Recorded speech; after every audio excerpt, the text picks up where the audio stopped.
Muito boa noite, aqui é o professor Denis mais uma vez e vamos falar um pouco sobre literatura, mais precisamente sobre os movimentos que precederam a chegada do chamado modernismo no Brasil, né? Esse movimento tão comentado, tão presente na cultura brasileira, tão impactante na cultura brasileira, que aqui foi dividido por nós em três fases bem específicas, três momentos bem distintos. Na verdade, ele se origina de movimentos vanguardistas que estavam acontecendo na Europa no século XIX, certo? Esses movimentos, como o próprio nome diz, esses movimentos de vanguarda, né, essas vanguardas europeias, como são chamadas, como o próprio nome diz, foram movimentos que trouxeram uma nova visão, uma nova forma de se enxergar as artes e de o próprio artista se enxergar também, né? Eles tiveram que colocar o seu pensamento, a sua forma de criar, de se projetar na sociedade um pouco mais à frente, um pouco mais, digamos, à frente do seu tempo. Eles foram vanguardistas, apresentando uma nova forma de se enxergar e vivenciar a arte. Tudo isso acontece porque na Europa, no final do século XIX, né, a Revolução Industrial acaba movimentando demais, mudando demais o status quo da sociedade, os hábitos da sociedade. Então, muitas coisas que antes eram comuns deixam de existir. Por exemplo, imagine você o artista, o pintor que vive da sua arte, que senta num banquinho de praça no fim de tarde e recebe algum dinheiro por quadros que ele pinta ali mesmo. Imagine o que vai ser desse pintor num cenário onde existem máquinas nas quais é só você apertar um gatilho, um botão, e uma explosão de pólvora vai causar uma reação química e instantaneamente o retrato está pronto, né? Foi assim que o pintor de rua, o pintor de praça, né, se sentiu durante a chegada da máquina fotográfica. Esse é só um dos exemplos, um exemplo bem pequeno, bem simples, só para ilustrar a necessidade que urgia naquele momento do artista se reinventar, do artista se provar ainda importante para a sociedade, ainda atuante na sociedade.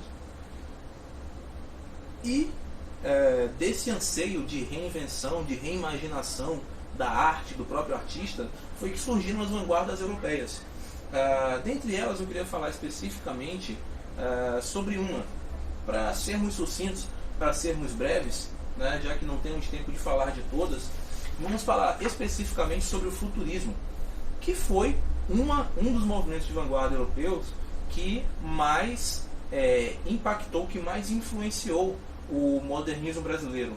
Obviamente que o cubismo de Pablo Picasso teve sim sua importância, mas o próprio Oswald de Andrade afirma que em dado momento, enquanto ele presenciava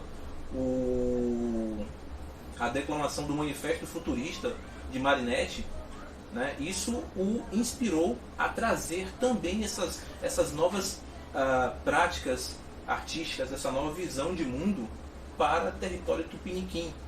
Então, é correto dizer que o Manifesto Futurista, mais uma vez aberto ao público por Marinetti em 1909, foi também um dos principais incentivadores dos movimentos de vanguarda que surgiram aqui no Brasil sob o nome de modernismo brasileiro, que, convenhamos, nada mais era do que um reflexo do que já estava sendo feito lá fora, né? Mas tudo bem, isso não vem ao caso. Vamos ao futurismo. Bom, seria muito interessante se tivéssemos tempo suficiente para comentar um pouco sobre cada um dos movimentos de vanguarda, né? Mas, como já disse, já que precisamos ser sucintos, ser diretos, vamos direto ao que interessa. Vamos direto ao que interessa nesse momento, que é o futurismo, né? Foi um movimento plástico e literário, principalmente, que surgiu oficialmente ali em 20 de fevereiro de 1909, quando o poeta Filippo Marinetti, que eu já mencionei, publica o chamado Manifesto Futurista no jornal francês Le Figaro. Ele rejeitava o moralismo e o passado e baseava-se fortemente na velocidade e nos desenvolvimentos tecnológicos ali do final do século XIX.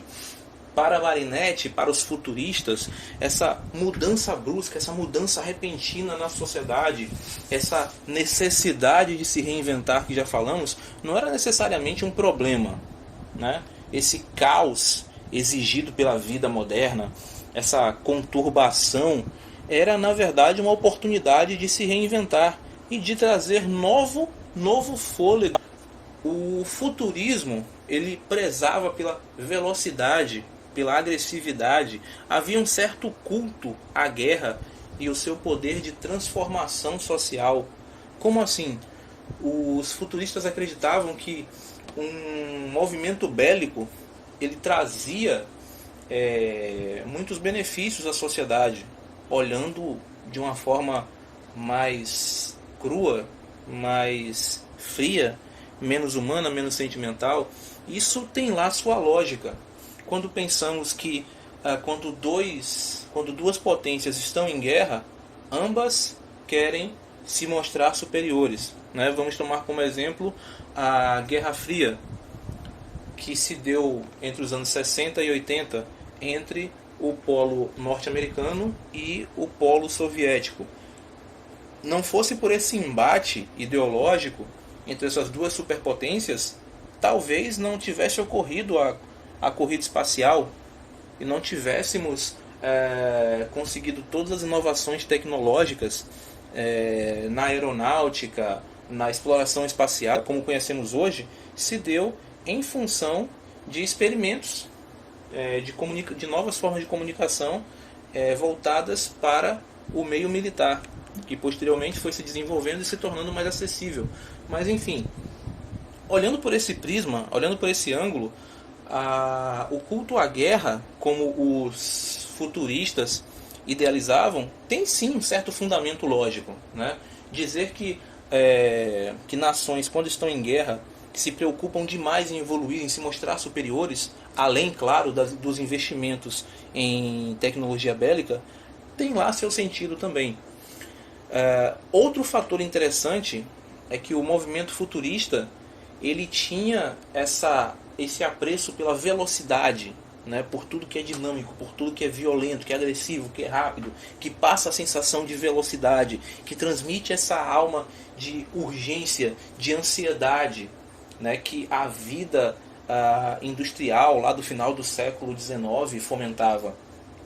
No primeiro manifesto futurista de 1909, o slogan era Les mots en liberté, liberdade para as palavras. Não havia um padrão, não havia uma métrica, não havia um formato fixo para a poesia, para a literatura, né? Movimentos vanguardistas, a preocupação com formatos específicos, com a estética da literatura, com a estética mais parnasiana, mais clássica, era meio que desrespeitada, para não dizer descartada. Enfim, a velocidade era venerada pelos futuristas, né? E eles faziam questão de expressar essa ânsia, essa urgência, essa impressão de velocidade nas suas pinturas.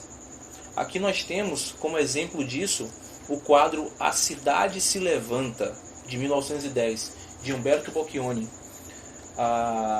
considerado a primeira pintura futurista. O caos e o movimento lembram propositalmente uma cena de guerra, e aqui nós podemos perceber, em primeiro plano, dá para se notar claramente cavalos em debandada, aparentemente esbarrando em pessoas, passando por cima de pessoas, né? Todo o caos, toda essa urgência, toda essa agressividade jogada na tela em primeiro plano. E apenas lá no cantinho, lá no fundo, dá para se perceber a cidade sendo construída, os andaimes dos prédios sendo erguidos. E mais ao fundo ainda, no canto superior direito algumas chaminés, né, levantando fumaça. Então, apesar do título do quadro ser A Cidade se Levanta ou A Cidade Acorda em algumas traduções, a cidade está em segundo plano. A estrutura física da cidade está em segundo plano. O que importa de fato é a ideia de movimento, é a expressão de agressividade, o movimento, o caos, a guerra. Então, toda essa preocupação com a guerra, com a ideia de urgência, de velocidade, né, isso inspirou profundamente o Oswald de Andrade a iniciar aqui, junto com outros, obviamente, com Mário de Andrade, com Tarsila do Amaral, enfim, com todo aquele grupo, a iniciar os trabalhos ali do chamado modernismo brasileiro.